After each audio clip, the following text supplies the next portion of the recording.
down. He was refreshed from his vacation. He is now suing Roc Nation, Quinn Emanuel, one of the biggest law firms in New York, and Alex Spiro's law firm, and also Marcy Croft for obstruction of justice, but more importantly, imitating a public official and violating various state laws. Y'all, this is heating up. I know, listen, I have my doubts about Busby, but he is getting it in. Listen to the statement he posted because it is a lot. I hope you sitting down. Today, the Busby law firm filed suit against Roc Nation and lawyers from Marcy Croft and Quinn Emanuel for violations of various state laws, including barratry. Is that supposed to be battery? I'm going to have to Google that. Barratry. We're going to Google it. And impersonation of public officials. The case was brought on behalf of a former client of the firm who was illegally solicited by agents working on behalf of the defendants. Hey guys, thank you for watching our videos. If you want to check out our live channel, the Music Recording Network Live, where we dive deeper into videos that we put up and talk about different things that's going on in the world. You can participate in our chat, or you can come on live. You don't even have to show your face. Go to our live channel, subscribe, voice your opinion, because we would like to hear from you and help us come up with solutions. Now, let's continue on with this video. These agents pretended to be working for the state of Texas and offered the former client money to sue Busby law firm. This illegal conduct has happened more than 24 times to date and has resulted in 2 utterly frivolous cases against the firm. The lawsuit filed today alleges that the defendant's conspiracy is intended to obstruct justice and prevent the Busby law firm from pursuing cases related to the Diddy litigation in New York. The conduct isn't just alleged, it was caught on tape. Defendant Marcy Croft, who describes herself... What? They caught it on tape? Wait a minute. That's deeper. ...litigation in New York. The conduct isn't just alleged, it was caught on tape. Defendant Marcy Croft, who describes herself on social media as part of Team Roc, is orchestrating the conspiracy along with assistance from defendant Quinn Emanuel. As you can see from the screenshot, Croft, Quinn Emanuel, and Roc Nation have a long working history. The suit alleges defendant Roc Nation is financing the illegal effort. Y'all, this is huge. If he can prove even a fraction of this, they literally poked a bear. If any of this is true, plus, since it was over state lines, he can bring this up in Texas. Alex Spiro may run New York and Los Angeles. Tony Busby runs Texas legally, Wow. As set forth in the lawsuit earlier this week, agents acting on Croft's behalf again were caught on tape soliciting and offering money up to $10,000 to former clients of the Busby law firm to convince them to file a frivolous case against the Busby law firm. These folks have now stooped to a new low to try and intimidate the lawyers of the Busby law firm.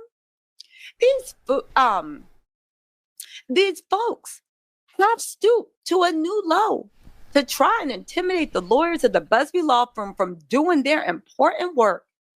They now are contacting clients and former clients and actually offering the money to sue me.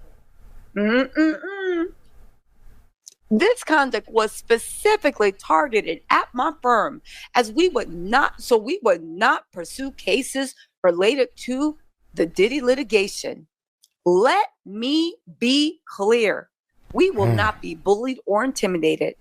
The defendants this time overstepped, got sloppy, and stupidly caught at their illegal scheme on tape. We have reported this conduct to the authorities and intend to cooperate with the authorities to ensure all involved are prosecuted to the full extent under Texas law. Y'all, this is huge. And this is the thing.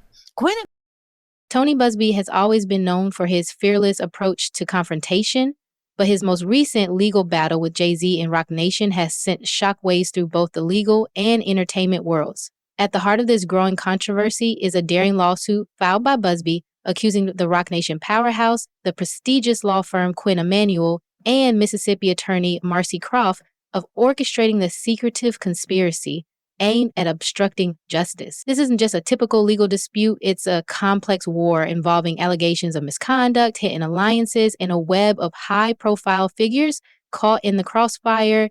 And so, yeah, or whatever. Run New York and Los Angeles. Tony Busby runs Texas legally, you know? Wow. As set forth in the lawsuit earlier this week, agents acting on Croft's behalf again were caught on tape soliciting and offering money up to $10,000 to former clients of the Busby law firm to convince them to file a frivolous case against the Busby law firm.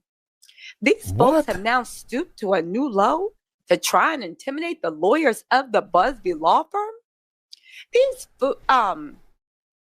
These folks have stooped to a new low to try and intimidate the lawyers of the Busby law firm from doing their important work.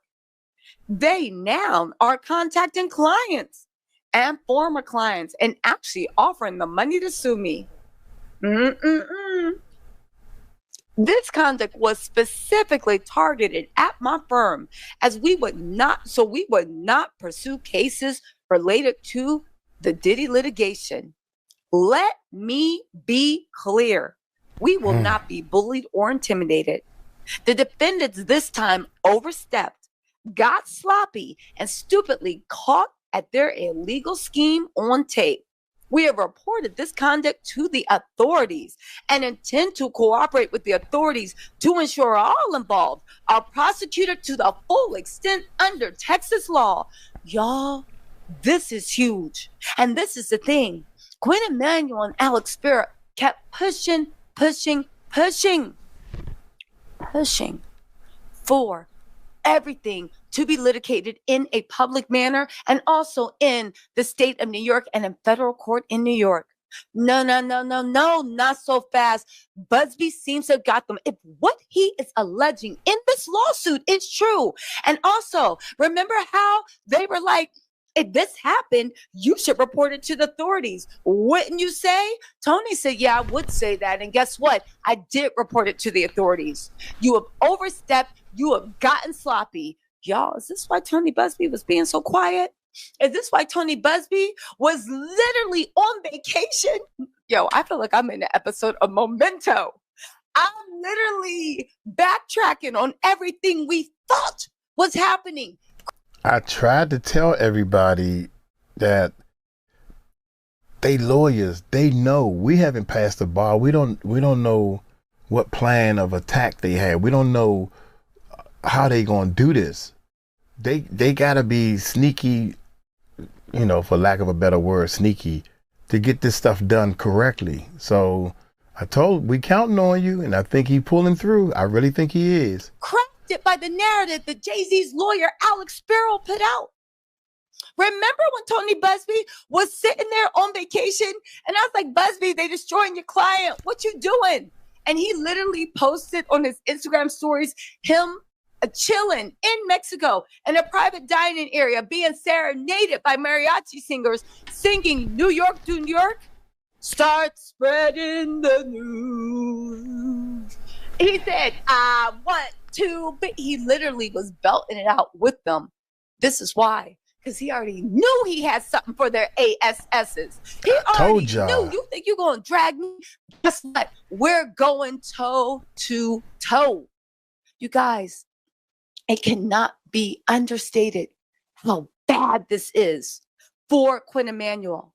And it is going to be tried in a jurisdiction where they don't run the town. Tony Busby is saying he's about to show these big city lawyers what it do down in Texas. Y'all, this is huge. Again, he even posted a screenshot. Marcy Bryan Croft, she said, amazing work. We're proud to be a small part of this great team. Thank you, Roc Nation and Team Roc, for all that you do. Y'all, he has the motive. He has their opportunity. And he has put them at the scene of the crime. Tony Busby, yo, now this is a Wednesday surprise. And this is something no one saw coming. And this is something that they cannot deny at all. Yo, this is bad. This is bad. Yo. Ooh, they overstepped. Yes, they got sloppy. And Tony Busby fought. What y'all think about this? What do y'all think about this? Let me tell you something. One important thing that everybody's overlooking is in the Diddy case. When everybody says, how could a Diddy gotten away with this 4 years? How could this? How could that? You know that they said that they went to the authorities. A lot of people said, but the authorities kept saying, oh, we can't prosecute. We don't got enough information. I'm sorry. This is one of the things that the federal prosecutors have been alleged to be looking at. Okay, so what does that mean? When you are a lawyer and a high-priced lawyer, you are not just paid for the job that you do. Yes, you can be super, super skilled, but you are not just paid for the job that you do. You are also paid, okay? You are also paid for your connections, who you know, what you do, and so forth, okay? It appears that these connections are coming home to roost. Anyway, you guys, I'm going to go live later on to talk about this. Let me know what you think in the comments. This is groundbreaking. I'll be live later on to talk about this. Bye. Let's break it all down and uncover what's really happening behind the scenes. It all began when Busby filed a lawsuit in October on behalf of a Jane Doe plaintiff, making explosive claims that Diddy Combs and Jay-Z assaulted a 13-year-old girl during a VMA afterparty in 2000. Naturally, these allegations sent shockwaves through the entertainment industry. Jay-Z, whose real name is Sean Carter, vehemently denied the accusations, calling them heinous and vowing to fight back against what he called an extortion attempt. His response was bold and fiery, delivered through a social media statement where he didn't hold back. I've seen your kind many times over. I'm more than prepared to deal with your This type. morning, rap mogul Jay-Z is denying allegations he sexually assaulted a 13-year-old girl alongside rapper Diddy Combs. That civil lawsuit filed against Combs in October was amended Sunday to include Jay-Z. The accuser, identified only as Jane Doe, says she was sexually assaulted by both men at a Video Music Awards afterparty in 2000. In a blistering statement, Jay-Z accuses Jane Doe's attorney of trying to blackmail him. He said further, quote, "These allegations are so heinous in nature that I implore you to file a criminal complaint, not a civil one. Whomever would commit such a crime against a minor should be locked away. Would you not agree?" He added, "My only heartbreak is for my family. My wife and I will have to sit our children down, one of whom is at the age where her friends will see the press and ask questions about the nature of these claims and explain the cruelty and greed of people." Joining us now, Joey Jackson, senior legal analyst and criminal defense attorney and former prosecutor.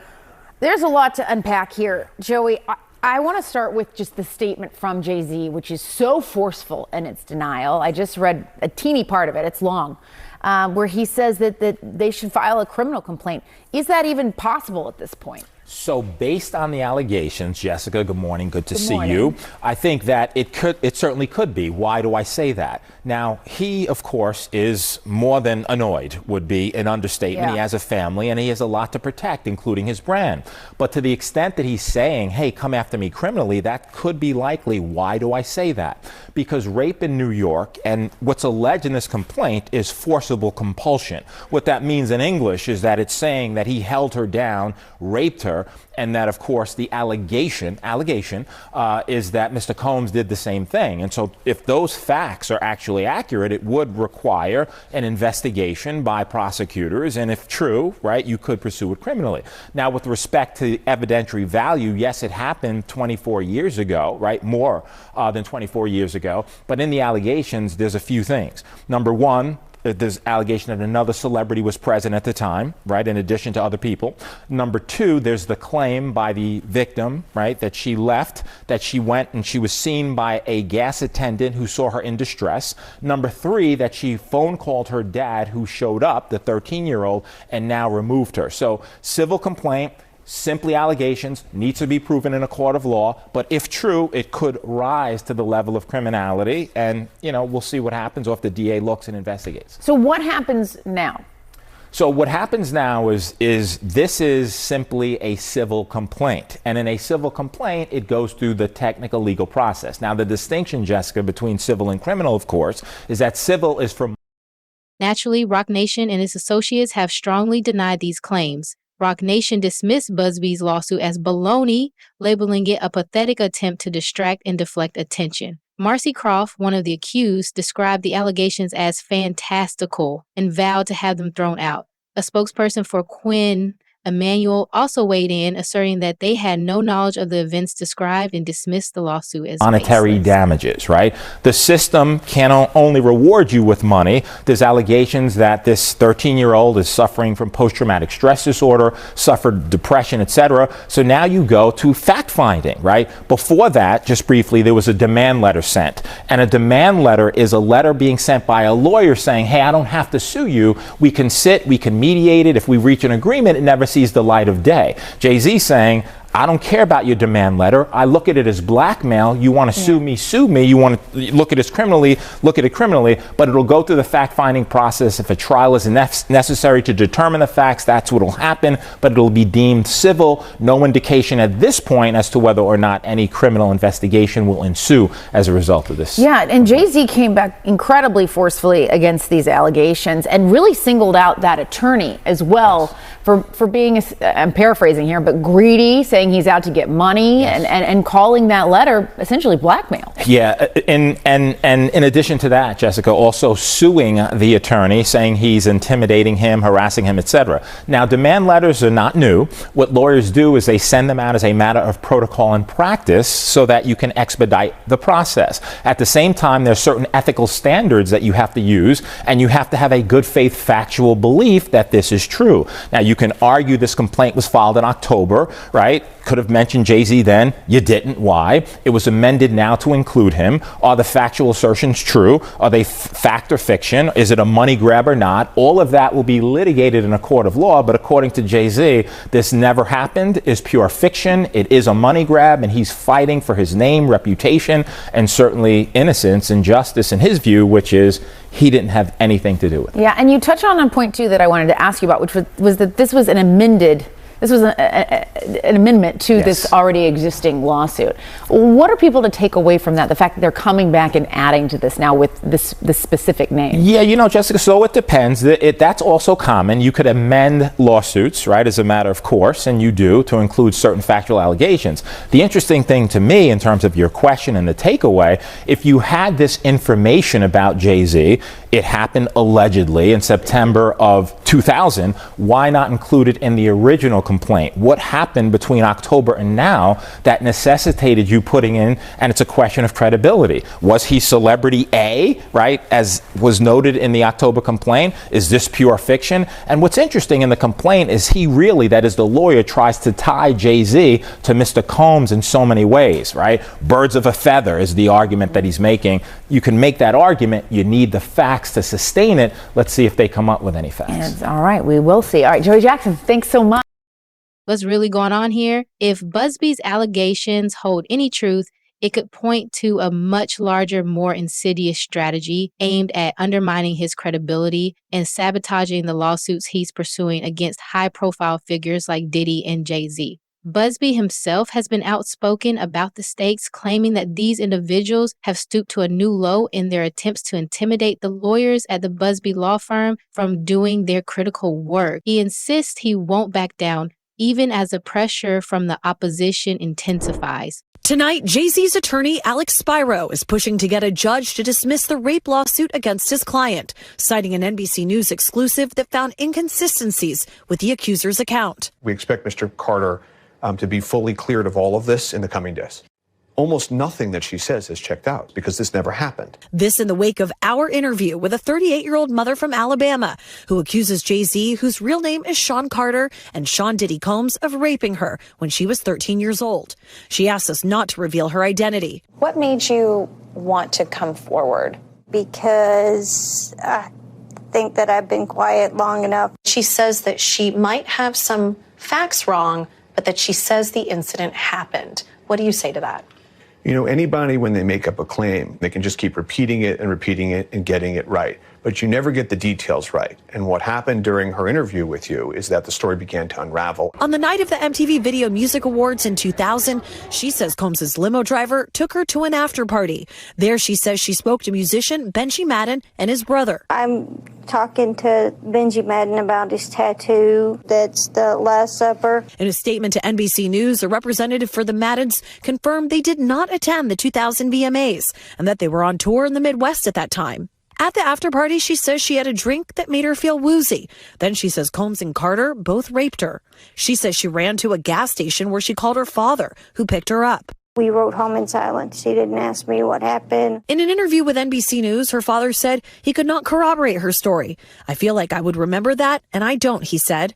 The woman revealed to us that she has autism and previously suffered a head injury. In a follow-up phone interview, we asked her about the contradictions, and she said that she stands by her statements. This woman is standing by her story. It happened over 20 years ago. Maybe her memory is hazy. Maybe her father doesn't remember that night. No, she's doubled down on certain of these details. She says, I'm positive. She points out the tattoo. She talks about the tattoo in vivid detail. Turns out that's completely false. And the father is supposed to be picking her up. 10-hour drive, round trip to pick her up in the middle of the night.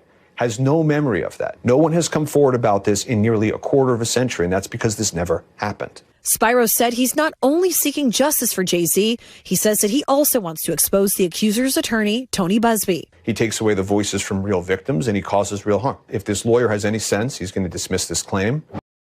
Meanwhile, the allegations against Jay-Z and Diddy continue to unfold. The amended complaint in the Jane Doe lawsuit now directly accuses Jay-Z of being involved in the alleged assault.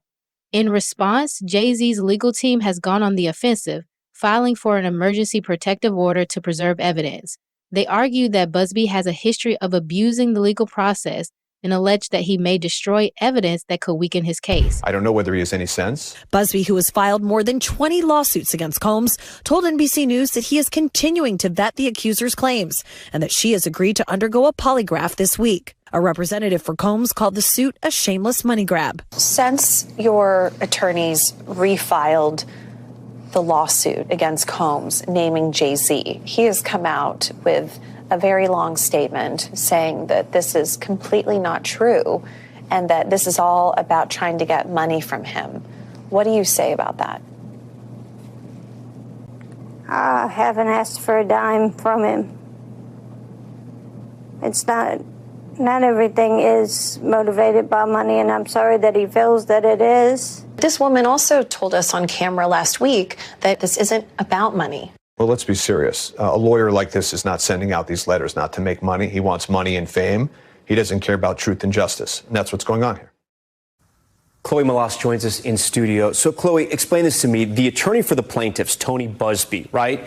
He is sticking by his client, even though you've been able to report these inconsistencies and they are now out there in the public? Yes, and because of our exclusive report here on Top Story, he's actually going to have Jane Doe do a polygraph test. He says he hasn't done it yet, but that they are going to be doing it this week.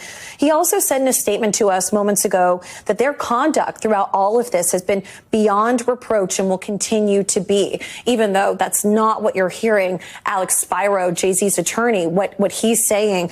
Also, I just want to show you, Jay-Z's team created a timeline. Obviously, they are, even though this took place allegedly 24 years ago, right? They are saying that there is just no way that he could have been at the VMAs. He's on camera there until the end of the VMAs, which ended right after 11, and that there are photographs of him at the Lotus Club in Manhattan, and they say he was there till 3 a.m. and then he went to the music studio. So again, they are adamant that that he was not at that party. That he was not at any sort of after party. I do want to ask you this. What is Jay-Z's sort of legal team strategy in describing the relationship between Diddy and Jay-Z? Because there are a ton of photos of them over the years, obviously before these allegations came out. And this civil suit, Tom, originally just named Combs, and then it was amended last weekend to include Jay-Z. What Alex Spyro said to me today is that although publicly Jay-Z supported Diddy, they were not best friends. They were not as close as you thought that they were. So in terms of knowledge of what went on allegedly at these white parties and what took place allegedly in these civil suits and the criminal charge and the trial, he says Jay-Z has no knowledge of any of that. Again, he publicly supported him as a fellow musician and someone where they came up together in the industry, but that they weren't as close as you thought. Thanks for watching. Stay updated about breaking news and top stories on the NBC News app or follow us on social media. Adding fuel to the fire, inconsistencies in Jane Doe's story have started to surface. NBC News reported discrepancies in her timeline and details such as her claim that musician Benji Madden was present at the VMA afterparty, a claim that Madden's representatives have since denied.